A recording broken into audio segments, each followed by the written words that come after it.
Hello बच्चों, let's read the question. Following of these are circuit used for full wave rectification. Here, four combination of circuits are given and we have to choose the correct one.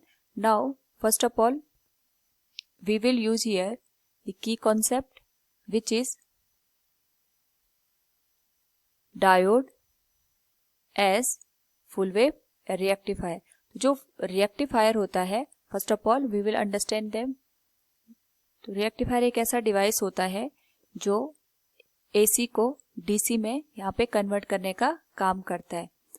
तो यहाँ पे जब हम AC signal की बात करते हैं तो उसको डीसी में कन्वर्ट करने का यह मतलब होता है जो डायरेक्शन ऑफ करंट होगी through a load that should be same for both polarity.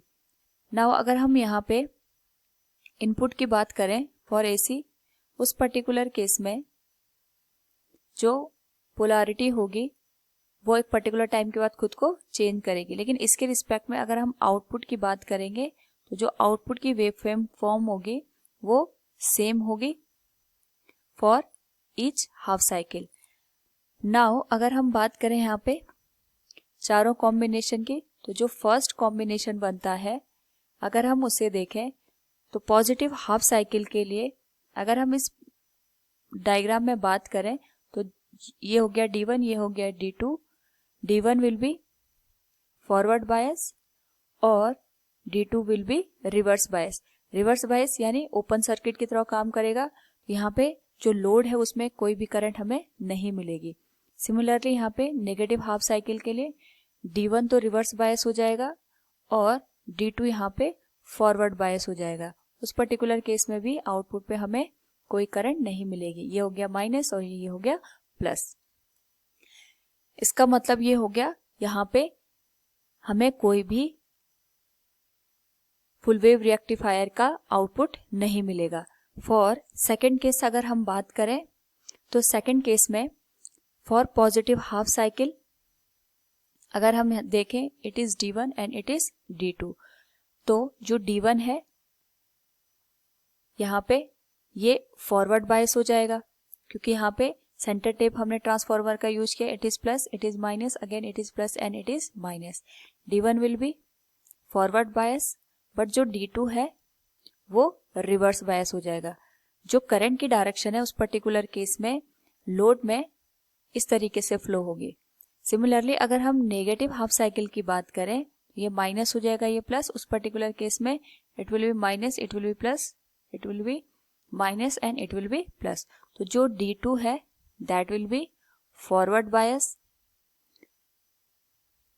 और जो D1 है इट विल बी रिवर्स बायस. तो इस पर्टिकुलर केस में जो यहाँ पे करंट फ्लो होगी it will be from this side. तो अगर हम लोड में देखें तो जो करंट की डायरेक्शन है that is from A to B in both condition. यानी जो करंट की डायरेक्शन है चाहे पॉजिटिव की बात करें चाहे नेगेटिव की उस पर्टिकुलर केस में सेम है. तो it will act as a full wave rectifier. दोनों के केस में हमें आउटपुट यहाँ पे देखने को मिलेगा. नाउ अगर हम बात करें यहाँ पे थर्ड केस की, तो जो थर्ड केस हमें गिवन है दैट इज सेंटर टेप.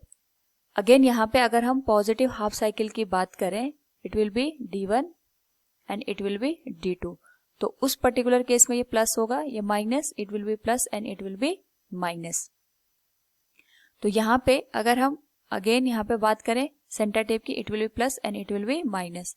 तो जो D1 है ये फॉरवर्ड बायस काम करेगा और जो यहाँ पे D2 है it will be reverse bias condition. तो अगर इसमें करंट की डायरेक्शन देखें इस पर्टिकुलर केस में it will be D1 to RL. Again यहाँ पे जो सर्किट है वो कंप्लीट हो जाएगा.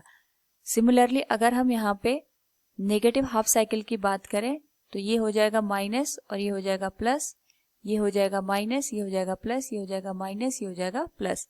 तो जो D1 है it will be reverse bias but जो D2 है it will B forward bias. इस तरीके से ये फॉरवर्ड बायस हो जाएगा. तो जो करंट है वो यहाँ पे D2 के थ्रू सिमिलरली यहाँ पे RL होते हुए सर्किट को पूरा करेगा। यहाँ पे भी जो आउटपुट है हमें वो सिमिलर मिलेगा एज शोन इन फिगर। तो ये हमारे पास हो जाएगा फुल वेव रेक्टिफायर। नाउ अगर हम बात करें यहाँ पे लास्ट केस की, उस पर्टिकुलर केस में अगर हम देखें तो 4 डायोड का कॉम्बिनेशन गिवन है और it is a bridge rectifier. इस पर्टिकुलर केस में भी हम D1, D2, D3 and D4 4 diode का यूज करेंगे। तो जब भी हम पॉजिटिव हाफ साइकिल की बात करते हैं, it will B plus, it will B minus, it will B plus and it will B minus. उस पर्टिकुलर केस में जो D1 है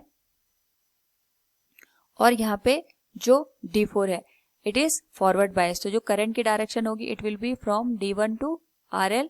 अगेन यहाँ पे जो करंट हमें मिलेगी through D4 to minus terminal, यानी यहाँ पे जो D1 और D4 है ये फॉरवर्ड बायस होंगे और जो D2 एंड D3 है ये रिवर्स बायस होंगे और हमें यहाँ पे आउटपुट देखने को मिलेगा। Similarly for negative half cycle अगर हम बात करें, नेगेटिव हाफ साइकिल में it will B minus, it will B plus, it will B minus and it will B plus. उस पर्टिकुलर केस में जो D2 है और जो D3 है ये फॉरवर्ड बायस हो जाएंगे। D2 and D3 it will B forward bias और जो यहाँ पे D1 और D4 है ये हमारे रिवर्स बायस का काम करेंगे। तो इस पर्टिकुलर केस में अगर हम देखें तो यहाँ पे जो करंट की डायरेक्शन है it will be from D3 to RL, RL से फिर D2 पे जाएगा और अगेन ये सर्किट यहाँ पे नेगेटिव टर्मिनल पे एंड हो जाएगा। तो it will also work as full wave rectifier. तो हम कह सकते हैं जो सेकंड, थर्ड और फोर्थ केस बनता है ये तीनों के तीनों as a full wave rectifier की तरह काम करेंगे। So we can say from the given question option B will be the correct answer. Hope all you understood it. Thank you and best of luck.